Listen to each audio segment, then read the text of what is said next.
So the question is, what we should do with the desires, which is the reason for the unfulfilled desire or the reason for the misery. So first of all, what to do with the misery? We'll anyway look at that. Are you right now miserable? Are you? So what is there to do about it? Only if something is existent, you can do something about it, isn't it? Does misery exist right now within you? No. That means once in a way you are creating it. Misery is not a constant state that you have to do something with it. What to do with my body? This is fine, because body is always there. What to do with this? What to do with my misery? There is no such thing. It doesn't exist. Once in a way you are creating it. Why are you creating it? Why? Why would anybody create misery for himself or herself? It is more of automatic. I'm sorry? It is automatic, it's like not conscious, it happens. It is not automatic. You are creating it, but you're creating it, you made such a pattern of creating it, it looks like it's happening by itself. Right now you're sitting here. Is misery automatic? When things go in a certain way and you think it's not okay, you create misery, isn't it? Physical pain is different. Suffering is different. I want you to understand the distinction. Physical pain is natural in the body and it's good for you. Physical pain is very good for you. When you're in pain, if I say this, you will get terribly angry with me. But I want you to look at this. Pain is a natural phenomenon in the body. If you had no pain in your body, right now the way you are, you do not have the necessary intelligence even to preserve your body. Please see this. Right now you're walking on the street, if a bicycle comes, you step back. Why? Is it out of your humility? No. Because you know if he comes and hits, the pain involved, you know the consequence. That is why you are stepping back, isn't it? Suppose there was no pain in your body at all. If a truck comes, you just walk like this. Yes? Because there is pain, even if a bicycle comes, you step back. Otherwise, can you imagine how you would live? You would destroy yourself in no time. See, for example, we were looking at this other day in introduction also. See all this, which makes me look like a madman or whatever you think. Why did you cut off all these things? Only because there is no pain, is it so? No, it's fashion, it is hygiene, it is this, it's not true. The only reason why you have cut it is because there is no pain. Why you did not chop off your earlobes? Aren't they ugly sticking out like this? Why this nose? If you actually cut off your nose, you will take in 23% more oxygen and be so much more healthy. Do you know this? Why you have not cut it off? Because there is pain, isn't it? If there was no pain, in the name of your fashion, you would cut your liver and hang it out here. Yes or no? You think so. Do you see how far fashion is going? Wherever there is no pain, every possible thing they have done, isn't it? They cut this, left that, they cut that, left this. It all looks normal to you because everybody is like that. Now people are asking me questions, why are you growing your beard? I'm not growing it. Did I do it? For some reason, nature created you this way. Has nature given you anything in this which is not necessary for the system? You may not understand the functions of it, but is there anything which is not necessary for the system? Everything that's necessary only is there. It is just that because there is no pain, just imagine if there was no pain in your body, what you would have done to your body. You would have killed yourself in no time. So pain is good for you. Suffering. is something that you create. There is no suffering in the existence. Suffering is only in your mind, isn't it? Isn't it so? Oh, how can there be pain and no suffering? You will see, if you're absolutely in a state of pure response, you will see there'll be only pain, no suffering. Suffering is impossible for a person who has no limits on his response. He is simply a response, no more a reaction. Everything is conscious. Now, there is no such thing as suffering. There are any number of examples.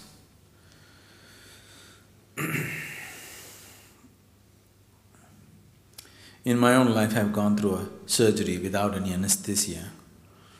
It had to happen because I was in a place where such facilities were not there.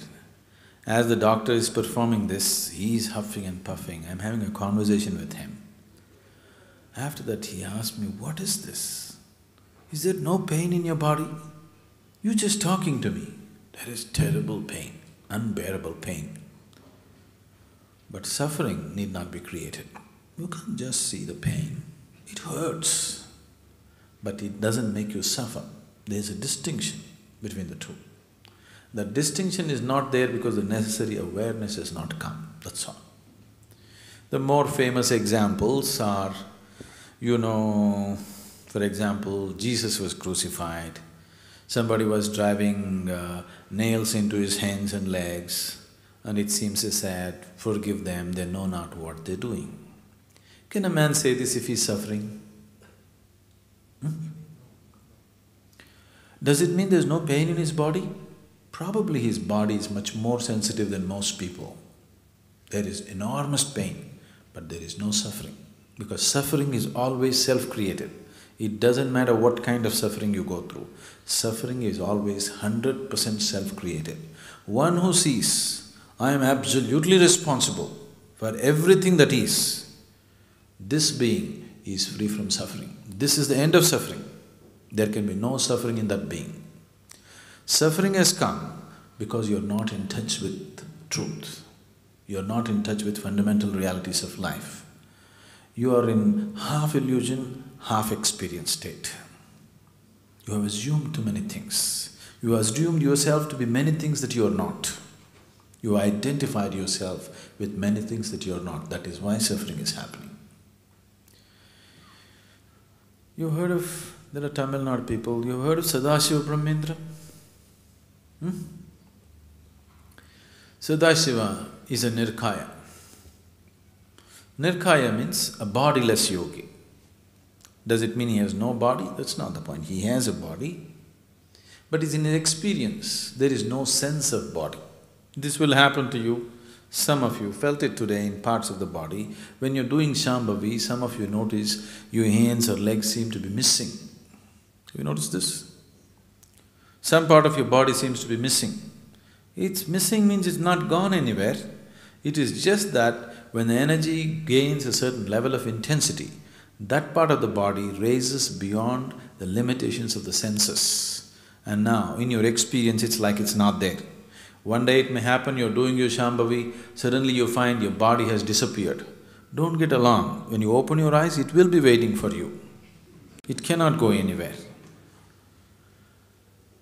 It is just that once the energy gets fired beyond a certain point, beyond a certain level of intensity, now you will have no sense of body. All your bondages, all your problems in the existence is simply because of your body. Is it so? All the limitations that you know upon yourself is just the body.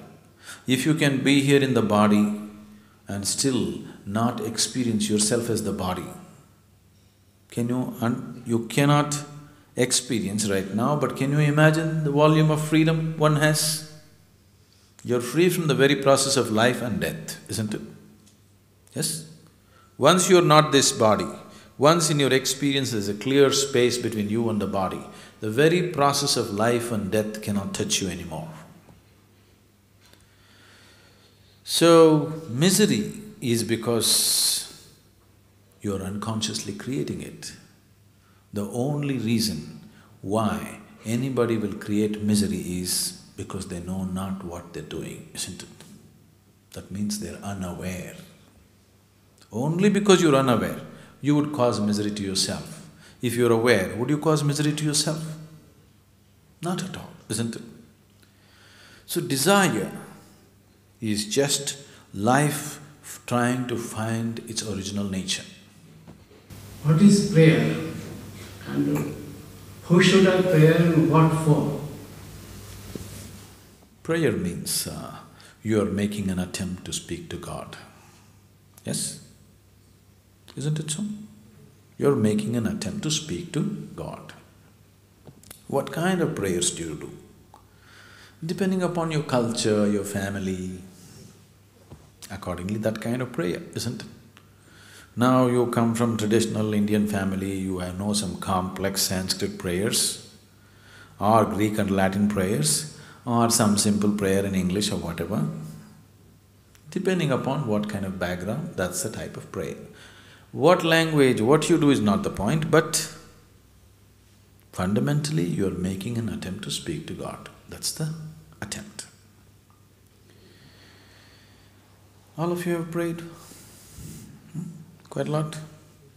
So you have done a lot of talking with God. Much talking you have done to God. Did you ever listen to Him? You did all the talking. You do one thing, after this program is over today, you visit your friend. Go there, sit for half an hour, you do all the talking. Don't allow your friend to say a single word. Next time you go and knock on his door, even if he's there, he will say, I'm not there. Yes or no? If you say 10 things, at least if you allow him to say one, some room for relationship. If you do all the talking, that's the end of your friendship. That's what has happened between you and God also. The moment He sees you, He acts like He's not there. Though He's right inside, He pretends with you as if He's not there. You knock and see, no answer. He's just pretending as if He's not there because you do all the talking. Much talking you have done. Anyway, if He is God, He anyway knows what nonsense you can speak before you speak, isn't it? So just shut up and listen. If He speaks, that's significant, isn't it? What will you speak? Give me this, give me that, protect me, save me. Beyond that, what will you speak? Same nonsense, isn't it? So, just learn to shut up and simply listen. That's the distinction between meditation and prayer. Prayer as an act is quite vulgar. If you have become prayerful in your attitude towards everything, that's beautiful. You know, there's a beautiful incident. After Ramakrishna Paramahamsa passed away, Vivekananda wants to go to United States to spread his master's message. So he came to see Sharada Devi to see her, seek her permission. She was in the kitchen, things were cooking on the stove, and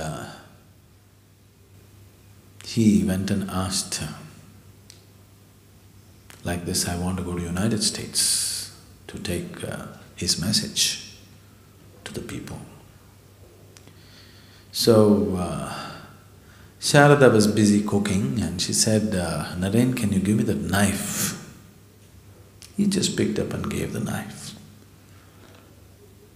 Sharada said, okay, you can go.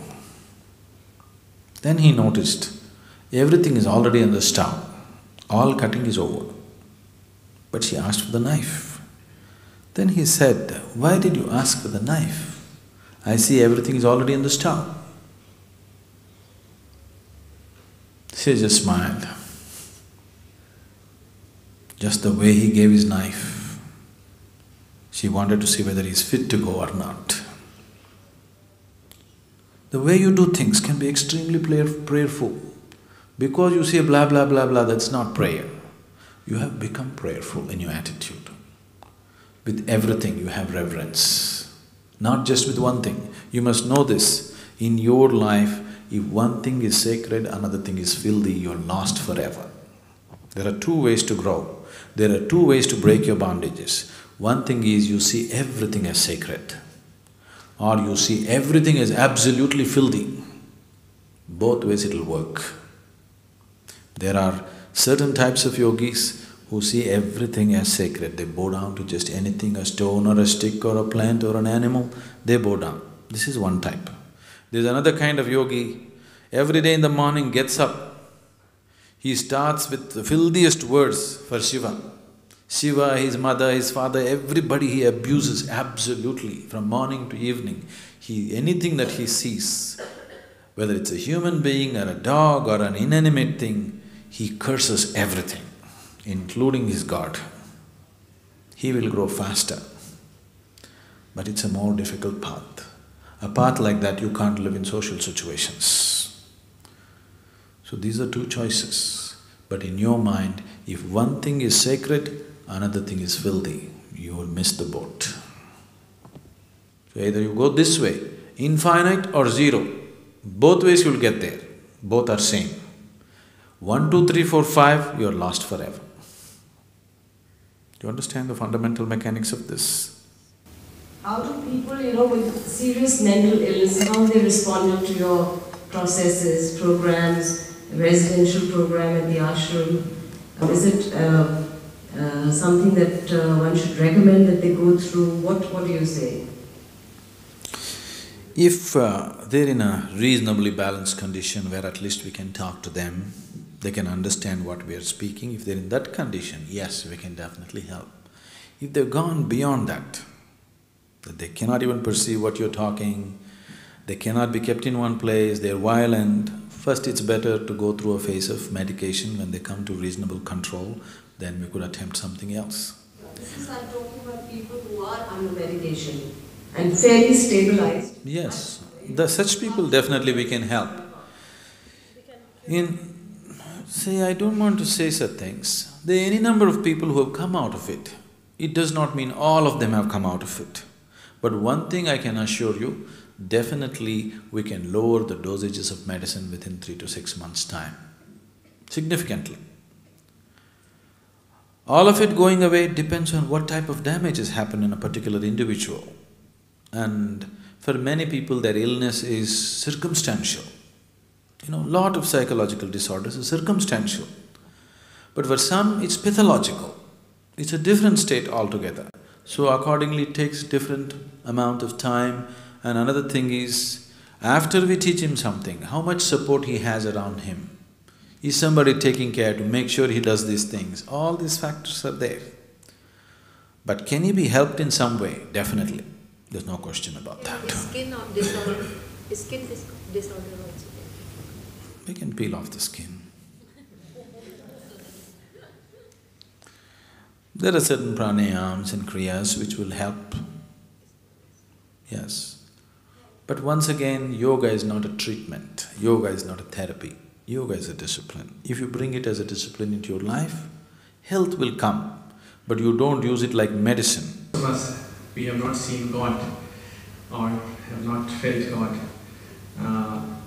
So I would like to hear from you, what is God, where is God? From where did you get the idea of God, first of all? How did you get this idea? Huh?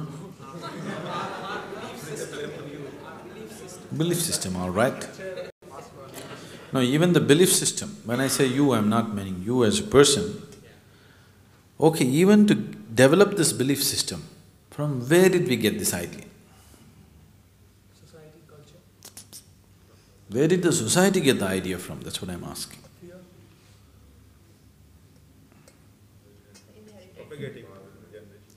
See, that's there. See, the culture is propagating, leave that. Not just one culture, every culture in the world is propagating, isn't it so? Maybe different types of gods, but every culture in the world is propagating God, isn't it so? Yes or no? Everything. Whether an Eskimo or a pygmy or an Indian person or an American person, everybody has been propagating God. Maybe different descriptions, but they have been propagating. So some common factor must have triggered this whole thing, isn't it? What is it? Now suppose you were the first person on this planet, okay? You're sitting here, suddenly dumal it goes and water just pours on you. You have no home, nothing, you're just sitting open. Now you run, trying to hide from this because it's affecting your body. Then that goes off and sun comes up and blazes like hell. Then something happens and fire comes, this comes, wind comes. You don't know where one thing begins and the other thing ends. You have no perception. All this happening. So whatever affected your life, all that you called God, fire God, sun God, wind God, do you know? Vayu Deva, Agni Deva, Varuna Deva, whatever, all this is calling everything as God. There's another dimension to it, like I was just saying, to develop reverence towards all aspects of life. We call everything Deva. You should see a tree, tree God, dog, dog God, snake, snake God, cow, cow God. So that you bring reverence in you towards all life. That is a good thing. As a device, it's fantastic. So I'm not talking about device, I'm talking about the basic idea of God. Fundamentally, you were born. You don't know how, isn't it? When you were born, you don't know how. Even you don't know how. Okay, how you got this body between your parents, that is different, that you know. But how life is coming here, you do not know. You're born and you look around, so much creation. Your eyes cannot grasp it, that much creation. Before you came, somebody did all this. Obviously, there must be somebody who is doing all this, isn't it? If you just look like this, nothing in the land today, tomorrow life is coming. Yes? One drop of rain, simply full of life is bursting forth, this is happening, that's happening. You can't believe all this can be happening without somebody playing the puppeteer. So, you thought somebody must be doing all this. You looked around, you could not find anybody. You need to understand, certain cultures in the world, God means they look up. There are certain cultures in the world, God means they look down. Do you know this? This, between looking up cultures and looking down cultures, we have always found looking down cultures are more sensible cultures. Looking up cultures become blatant, because God is up there. And after some time, somebody claims that he is his representative here. And finished, things will start happening.